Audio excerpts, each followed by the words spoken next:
उत्तर प्रदेश में आलू की खेती बहुत ही फेमस होती है। उस गांव में बलवंत बोलकर एक किसान सेंद्रिय पद्धति से आलू की खेती करते रहता है। वो सब में घुल मिल जाता था। उतना ही नहीं, वो अपने खेत के बाहर ही अपने खेत में उगे आलू से आलू दम मुरी बनाकर बेचते रहता है।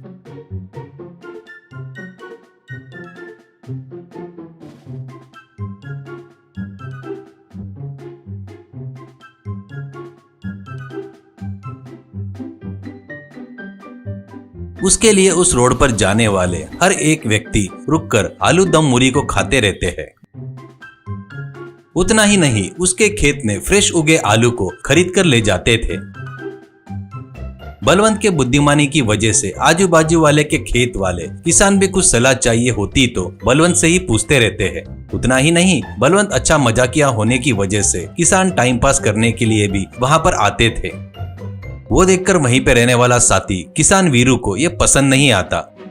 ऐसे ही रहते हुए एक दिन बलवंत के आलू मुरी के पास बहुत गर्दी हो गई देखकर अपने चेले किरण से, ये क्या है रे बाबा, दिन ब दिन फेमस होते जा रहा है, ऐसे ही रहा तो अपने को यूनियन प्रेसिडेंट की पोस्ट नहीं मिलेगी क्या? ऐसा कहता है किरण। भैया तुमको लगा तो पक्का वैसा ही होगा, आप नहीं जीतोगे, ठीक है ना, आप टेंशन मत लो भैया, ऐसा कहता है वीरू। अरे बैल कहीं के क्या बात कर रहा है, सब अपशकुन वाले बातें कर रहा है, छी बेवकूफ करके बोलता है किरण। क्या भैया, आप बोले तो गलत नहीं, पर मैं बोले तो गलत क्या? ये देखो भैया, फालतू की बातें मेरे साथ किए तो मैं यहाँ से चला जाता और जाकर बलवंत के पास ज्वाइन होकर तुम यूनियन का प्रेसिडेंट बनने के बाद तुम बैंक में से 5 लाख दबाने का प्लान बनाया है करके ये सब बता देता भैया, ऐसा कहता है वीरू। अरे यार, तेरे को हिस्सा देता करके बोलने के बाद भी ये फालतू का क्या है रे ब्लैकमेलिंग, पहले उसका क्रेज खत्म हो जाना जैसा कोई तो भी आइडिया दे, ऐसा कहता है किरण। उसका क्रेज खत्म होना बोले तो उसका फेमस आलू दम मुरी उससे अलग दूर करना होगा, उतना ही नहीं उसकी अच्छाई पर चोट पहुंचाना होगा, ऐसा कहता है।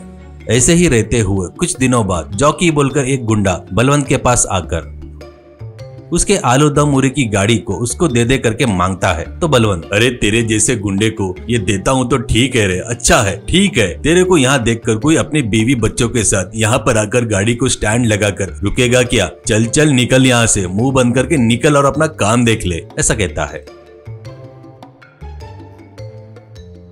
इससे वहां पर आया वीरू। देखिए क्या लोगो, तुम लोग जिसे अच्छा सोच रहे हो ना, ये बलवंत बाबू के पास एक अच्छी जिंदगी की राह चलने के लिए अच्छे इंसान में बदलना चाहता है तो उसको गाली देकर भगा रहा है क्या? उसको आलू की खेती में कमाए हुए पैसे बस नहीं हो रहे क्या? और कमाना चाहता है क्या? ऐसा कहता है। तो लोगों में से एक व्यक्ति, क्यों वीरू, तेरा दिमाग तो जगह पर है ना? अरे उस कमीने गुंडे को बलवंत क्या हम लोग ही नहीं देंगे, वैसे भी ऐसे फालतू आदमी को साथ लाने के लिए तेरे अकल ठिकाने पे नहीं है क्या? ऐसा कहते हैं।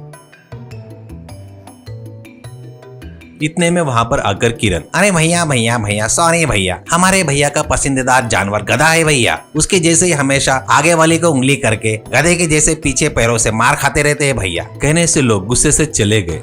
उसके बाद उसे बाजू में लाके वीरू से किरण, अरे भैया क्या भैया, दिमाग तो जगह पर है ना तुम्हारा, तुम ऐसे गुंडे को लेकर आए तो तुमको ही गाली देंगे, इसलिए लोगों को तुम्हारे ऊपर दया आने जैसा उसके जैसे इंसान को लाना होगा। वैसा कौन है बोले तो बलवंत के बचपन का दोस्त, भयंकर दुश्मन, और वो है धोखेबाज शाहू भैया। उसकी परिस्थिति बिल्कुल ठीक नहीं है, अभी उसको लाना पड़ेगा, उसको वो आलू दम मुरी नहीं देगा, लोगों की नजर में बड़ा बेवकूफ हो जाएगा, इससे तुम ही मार्केट यूनियन प्रेसिडेंट बन जाओगे भैया। ऐसा कहने से वीरू दूसरे दिन शाहू के घर जाकर शाहू को अर्जेंट में आलू दम मुरी के गाड़ी के पास लेकर आता है।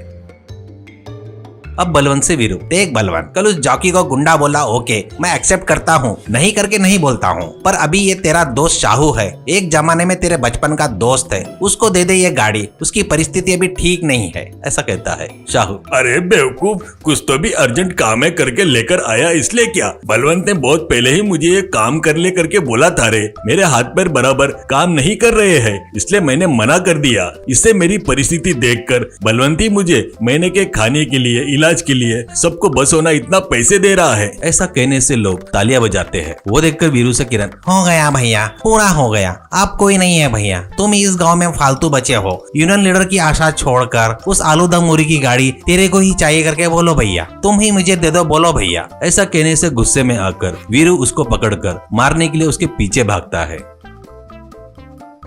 वो सब देख रहे लोग, सभी लोग हंसते हैं।